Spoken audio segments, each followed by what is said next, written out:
ঐতিহাসিকভাবে ফ্যাসিস্ট আওয়ামী লীগ গণতন্ত্রের শত্রু বলে মন্তব্য করেছেন বিএনপির ভারপ্রাপ্ত চেয়ারম্যান তারেক রহমান।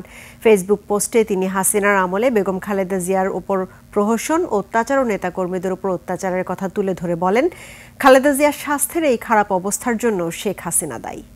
ইউসুফ হাসান নাইমের রিপোর্ট। দীর্ঘ ৯ বছরের এরশাদ স্বৈরাচারী শাসনের অবসান ঘটিয়ে ছাত্র জনতা প্রতিষ্ঠিত করেছিল গণতন্ত্র।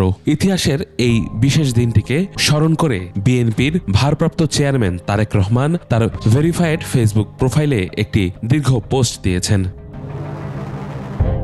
পোস্টে তিনি স্বৈরাচার পতন দিবসের প্রেক্ষাপট তুলে ধরে শহীদ প্রেসিডেন্ট জিয়াউর রহমান এবং বেগম খালেদা জিয়ার অবদানকে বিশেষভাবে স্মরণ করেন।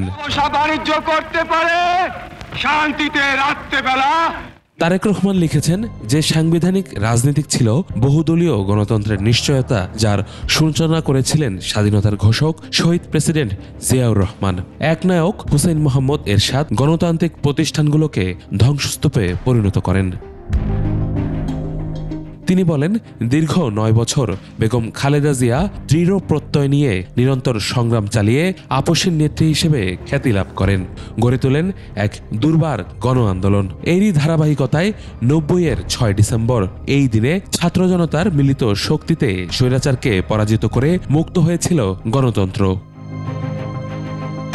হাসিনার দুঃশাসনে বেগম খালেদা জিয়ার ওপর জেল জুলুম সহ নানামাত্রিক নিপীড়ন নামিয়ে আনা হয়েছিল উল্লেখ করে তারেক রহমান বলেন, অবিরাম নির্যাতনের কষাঘাতে অসুস্থ দেশনেত্রীর জীবন এখন চরম সংকটে। এছাড়াও দেশের জাতীয়তাবাদী শক্তির লক্ষ লক্ষ নেতাকর্মীকে সীমাহীন অত্যাচার নির্যাতন করা হয়েছিল, সারা দেশকে অবরুদ্ধ করা হয়েছিল।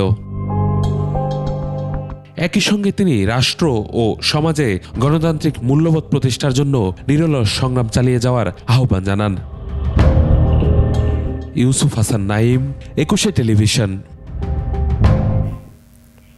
বিএনপি চেয়ারপারসন খালেদা জিয়ার অবস্থা যেমন ছিল সেখান থেকে তেমন কোনো পরিবর্তন হয়নি বলে জানিয়েছেন চিকিৎসকরা।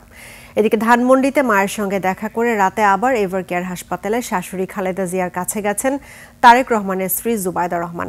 রাত 8:30টার দিকে তিনি এভারকেয়ার হাসপাতালে আসেন, এরপর রাত 11:30টার দিকে হাসপাতাল থেকে বের হয়ে যান। এর আগে লন্ডন থেকে বিমান বাংলাদেশ এয়ারলাইন্সের একটি ফ্লাইটে শুক্রবার সকাল 11:15টায় ঢাকায় পৌঁছান বিএনপির ভারপ্রাপ্ত চেয়ারম্যান তারেক রহমানের সহধর্মিণী জুবাইদা।